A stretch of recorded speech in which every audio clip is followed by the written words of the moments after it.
I'm still, Paul, not over us trading away Davante Adams, the best receiver in the NFL, during the offseason last year. We know over the last 3 years, Paul, the Packers, they are 39-10 in the regular season. Rodgers won back-to-back NFL MVPs with Davante Adams alongside.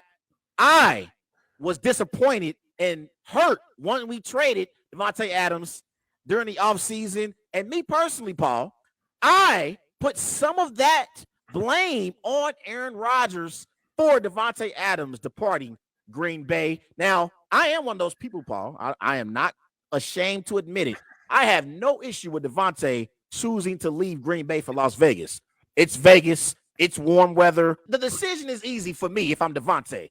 But as a fan of the Packers, I was disappointed because I wanted Davante to finish his career in Green Bay and finish with Aaron Rodgers, as a nice duo to possibly get to the Super Bowl and win.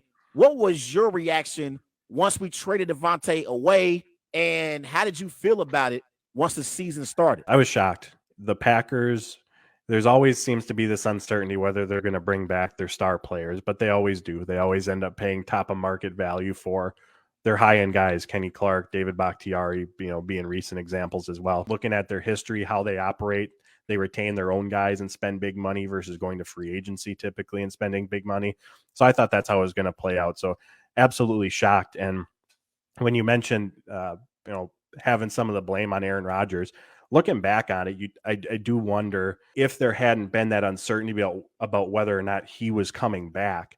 That makes it easier for the Packers during the 2021 summer to offer Davante an extension at that point. But you can't do that when you don't know if your star quarterback's going to be back, what that does, because you don't know what the salary cap picture is going to look like. It's not that they didn't want Davante back, but that's just a huge chunk of dollars in your salary cap that you have no idea where it's going to be. So that makes it really hard to work out a contract that's going to be top of market, 5-year deal, 6-year deal, whatever it was that he received. So I think looking back at that, we can sit here and wonder if things would have played out differently and Davante might still be here if there wasn't that uncertainty around Rodgers' future. Now, building the receiver position, I think, hindsight being 2020, attacking the free agent market a little bit differently in that regard, and not that they had a ton of dollars to spend, but Sammy Watkins was meant to provide some stability at the position as the rookies came along with Cobb and Lazard, and unfortunately it just didn't happen.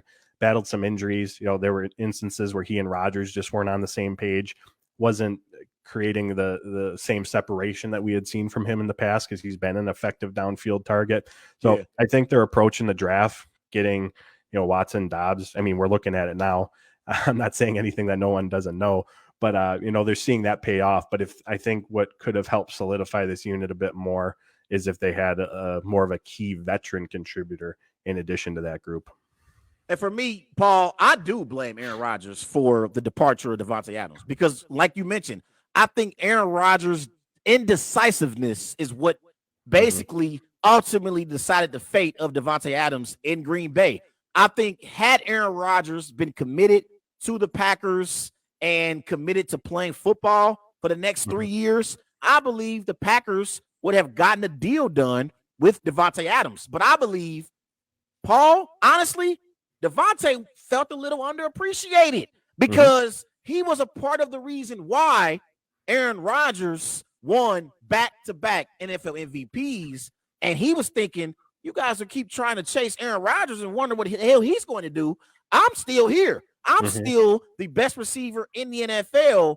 I think Davante felt a little underappreciated by the Packers organization. To that you say what? I could absolutely see that being the case, because at the end of the day, regardless of who's under center, he's the best receiver in football. You pay the best receiver in football. And whether or not there was a way to work around it, the salary cap and all that's so incredibly intricate, but that's just a large number of dollars that they couldn't account for with Rodgers.